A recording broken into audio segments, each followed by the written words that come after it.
Hoje o assunto é voltado para a área da tecnologia e é importante a gente entender como uma grande mudança tecnológica, uma grande revolução tecnológica muda completamente a sociedade. A gente viu o quanto as redes sociais, o YouTube, o Google e todas essas plataformas, a internet de modo geral, como ela modificou, né, o mercado, modificou as relações sociais das pessoas, as relações amorosas, tudo mudou, se modificou bastante por meio de mudanças tecnológicas. A gente está vendo o Uber aí, como ele mudou aí, trouxe inclusive uma série de polêmicas em relação a questões jurídicas, né? Porque ele mexe com uma série de questões, como questões trabalhistas, principalmente. Então, e ainda ele quebrou, né, um modelo de negócio que vinha sendo estabelecido, que era o modelo dos taxistas, né? E é interessante a gente compreender essa questão, como grandes mudanças tecnológicas, elas mudam completamente o mercado, mudam completamente a sociedade, né?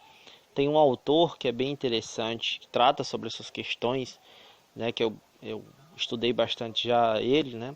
Que é Schumpeter, né?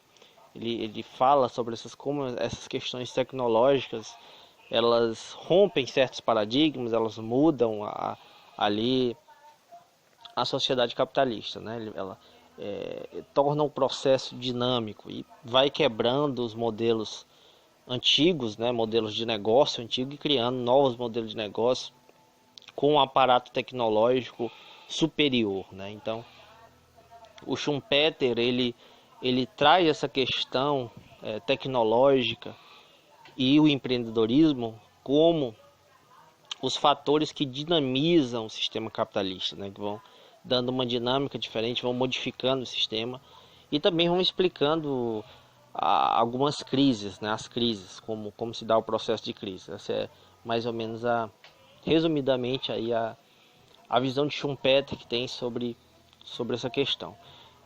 Mas o assunto que eu quero falar mesmo hoje é sobre o que estão chamando de uma nova revolução, né? Revolução quântica, né? Os computadores quânticos, a gente você já deve ter ouvido falar sobre isso, né? Já há alguns anos vem se falando nisso, computadores quânticos, né?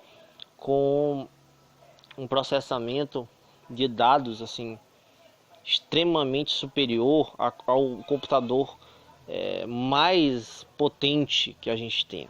Então é um nível extremamente superior, né? Então eu vou mostrar aqui alguns dados para vocês terem uma ideia da superioridade como isso vai trazer uma nova revolução aí, uma revolução quântica, né? E quem anunciou isso foi justamente o Google, né? Que diz ter alcançado a supremacia quântica, né? Os processadores da empresa teriam resolvido em pouco mais de 3 minutos cálculo que o supercomputador levaria 10.000 anos para executar. Olha aí, gente. Então, assim, os debates, as pesquisas em relação à questão da computação quântica, né?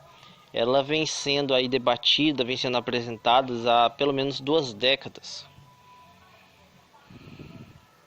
Tem várias startups no mundo todo que buscam, né, essa superioridade, buscam chegar a essa nova revolução aí do século XXI. Porém, nesses 20 anos, nenhuma máquina ainda quântica, nenhum computador quântico havia conseguido superar os outros computadores, né, as máquinas tradicionais em termos de desempenho, mesmo com investimento de bilhões. Então, até hoje, até agora, né, até esse anúncio do Google, tudo era uma promessa para o futuro, né? Então criou-se sempre uma expectativa muito grande disso, desde o início, né, há cerca de 20 anos atrás, mas até agora não havia nenhum computador quântico que tivesse conseguido um desempenho como era prometido, né?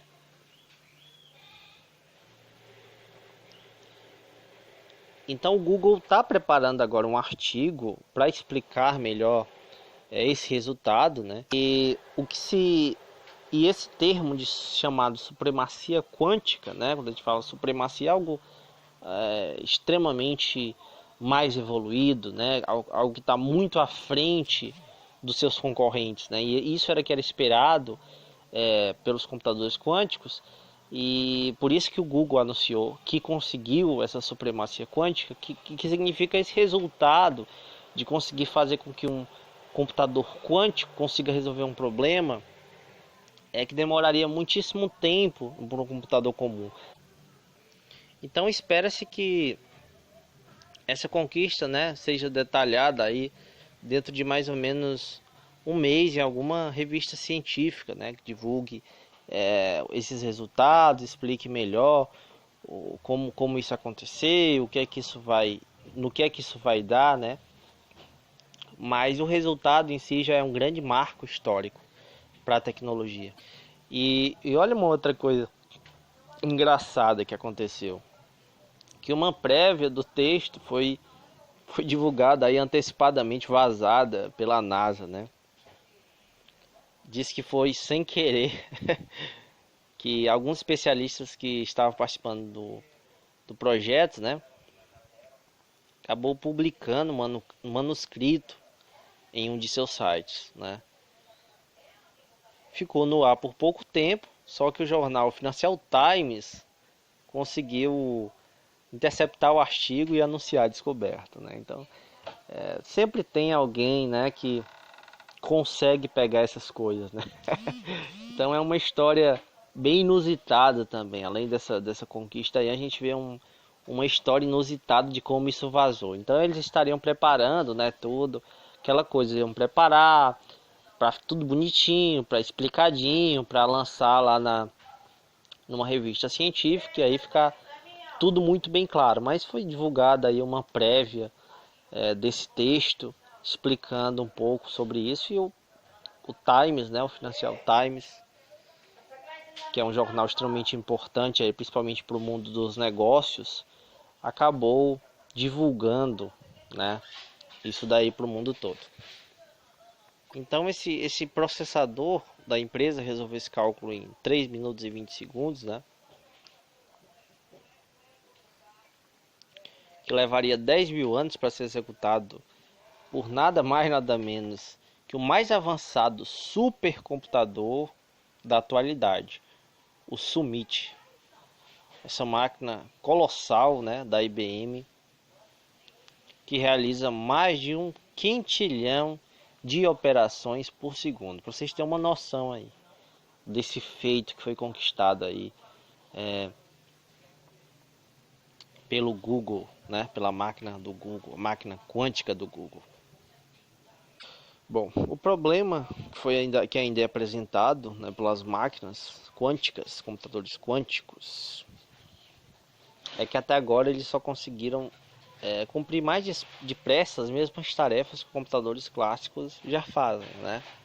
É claro que isso é uma vantagem, sem dúvida, mas o que se espera é que eles consigam fazer, né, operações mais complexas, porque o custo, né, para construir um sistema desses é extremamente caro, né, e complicado e demorado. Então, assim, é investido muito nisso para simplesmente ser mais rápido, né? Não justificaria os custos disso. Então, é necessário que eles consigam fazer mais do que isso. Então, ainda são apresentados certos questionamentos a respeito da importância desse investimento nessa computação quântica, né? Se isso realmente representa uma mudança de paradigmas, uma nova era da computação, uma revolução tecnológica, né? Mas eu acredito que é um passo muito importante já conseguir, né, esse feito dessa velocidade que é muito maior do que qualquer processador, do que o processador mais rápido da atualidade, né? Então, eu achei bem interessante. Então, assim, o que é que se espera desses computadores quânticos para o futuro, né? Espera-se que esses processadores quânticos, né, consigam resolver problemas que um supercomputador do mundo dá conta atualmente, né? E isso terá impactos imagináveis em áreas como criptografia, inteligência artificial, né? E todos os setores produtivos da sociedade. Por isso que eu digo que, em termos de produtividade do mercado, né, de modo geral, no mundo, vai haver um boom, né? Porque vai romper com um paradigma, né? O que hoje é impossível vai se tornar possível. Então, assim, com certeza isso é um marco muito, vai ser um marco muito importante.